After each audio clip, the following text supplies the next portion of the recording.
ભક્તિ એટલે હૃદયનો અથાહ ભાવ, ઈ જ ભક્તિ.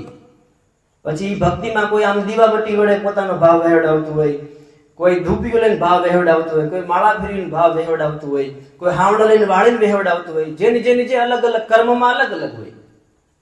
કર્મમાં ભેદ છે, ભાવમાં ભેદ નથી ભક્તિમાં. પછી કોઈ ઈ વળી વાટકો ભરીને એમાં દૂધ નાખીને, બે કળી હાકરે નાખીને, તુલસી પત્ર નાખીને લાલાના સ્વરૂપને આગળ, પણ ઈ દૂધને લાલો તો આધાર છે, મૂળ ભાવ વહે છે ને. આપણે ભાવને ભક્તિ કહીએ છીએ. ઈ તો કામ સમજાય ને, ક્લિયર થાય ને.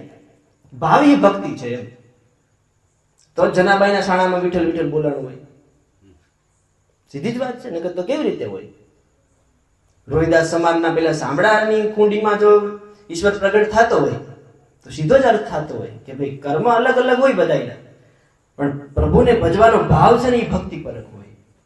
કોઈ માળાથી, કોઈ ધ્યાનથી, કોઈ જપથી, કોઈ તપથી, કોઈ ઉપવાસથી, કોઈ ભૂખ્યા રહીને ભજે, તો વળી કોઈ ફરાળ ખાય, વળી તો કોઈ સપન ભોગ ખાઈને પણ ભક્તિનો ભાવ કરો. નિષ્ઠાન ખાવો હોય તો ભગવાનની પરક જ. એનો સીધો જ અર્થ થાય ભગવાનને કેન્દ્રમાં રાખીને ભાવ વહે ભક્તિ. ભગવાનને કેન્દ્રમાં રાખીને જ્યાં ભાવ વહે ભક્તિ. પછી આપણે મોઢામાં ખાલી પાણી લઈએ જય શ્રી કૃષ્ણ બોલવાનો નિયમ હોય તો જે તો ભાવ જ ને એમ. પણ હા, આપણે ભાવને પરખી શકવા જોઈએ. પછી આપણે એવું પણ થાય ક્યારેક કે ભાઈ કૃષ્ણ કૃષ્ણ કરે શું થઈ જાય ને, ભૂખ્યા રે શું થઈ જાય ને, એ તો નકરા સપ્પન ભોગ ખાય છે એનાથી શું થઈ જાય. બધાની ક્રિયામાં ભેદ છે, ભાવમાં ભેદ નથી. એટલું આપણે જોઈ શકવા જોઈએ. જો એટલું જોઈ શકીએ તો આપણે બીજાની નિંદાથી બચી જઈએ. અને બીજાની નિંદાથી બચી જઈએ, યથાર્થ દર્શન કરી શકીએ કે હું જેને ધ્યાનમાં આરાધું છું એ જ કોઈક એને માળામાં આરાધે છે. હું જેને ધ્યાનમાં આરાધું છું એને કોઈ ભૂખ્યા રહીને આરાધે છે. હું જેને ધ્યાનમાં આરાધું છું એ પોતાના સ્વરૂપને સૌંદર્યવાન કરી આમ રૂપાળો બનાવીને ભગવાનની સામે ઉભો રહીને નાશે છે ને, હું જે ધ્યાનમાં કરું છું ને નાશી નથી કરે છે. એટલું જો ક્લિયર થઈ જાય તો સમસ્ત માનવ જાતિ પ્રત્યે દ્વેષ નાબૂદ થઈ જાય. અને જો દ્વેષ નાબૂદ થઈ જાય, બધાની ક્રિયાની પાછળ રહેલો ભાવ પરખાઈ જાય, તો આપણે ખાલી સ્વરૂપમાં કે ખાલી મૂર્તિમાં કે ખાલી મંદિરમાં કે ખાલી ગુરુમાં જ ઈશ્વરને જોવાના નહીં રહે. બધે વ્યક્તિમાં આપણને ગુરુરૂપ કે ઈશ્વરરૂપ દેખાતો થઈ જશે. પણ આ દ્વેષ નાશ પામે તો ક્રિયાને જોવા ગયા તો મન તો અનેક ઘોડા કરશે. આમને બેઠે રે શું થઈ જશે, કૂતરાને રોટલા ખવડાવે શું થઈ જશે, તો બેહે શું થઈ જશે. ભગવાનને શું ફેર પડે આપણે બેઠા હોય ભૂતા હોય. કેટલું સ્પષ્ટ છે.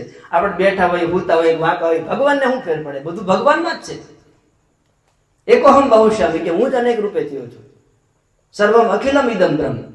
આપણે વેદનું જે સૂત્ર છે કે સર્વમ એટલે કે સર્વમાં, અખિલમ એટલે કે આખામાં, ઇદમ એટલે કે એમાં બ્રહ્મ. જ્યાં તમારો મનનો વિચાર ઉઠે ને, એ ઉઠવા પણ છે ને, એ જેમાંથી ઉઠે છે એ બ્રહ્મ છે. ઉઠી રહ્યો છે વિચાર એ બ્રહ્મ છે. અને જેની પાસે જઈ રહ્યો છે વિચાર એ બ્રહ્મ. બધું બ્રહ્મ છે તો કઈ રીતે ઈશ્વરની બહાર હોય? આ ભાવ જો સમસ્ત માનવ જાતિ પ્રત્યે આપણને દેખાવા લાગે તો પછી મુસલમાન તસબીહથી જપતા હોય તો એ જપતા તો એ ભાવને જ હોય ને એમ. ભગવાનને પોતાનું કોઈ રૂપ નથી. ભગવાનને પોતાનું પરફેક્ટ રૂપ હોવું જોઈએ ને. ભક્તનો જેવો ભાવ એવું ભગવાન રૂપ લે. આપણે કેવું જટિલ છે જો. અને સમજાય જાય તો કેટલું સરળ છે. ભગવાનનું રૂપ કેવું? તો કે જેવો ભાવ એવો હરી ફળે, પપ્પા ભજન થકી ભય ટળે. પ્રીતમદાસ.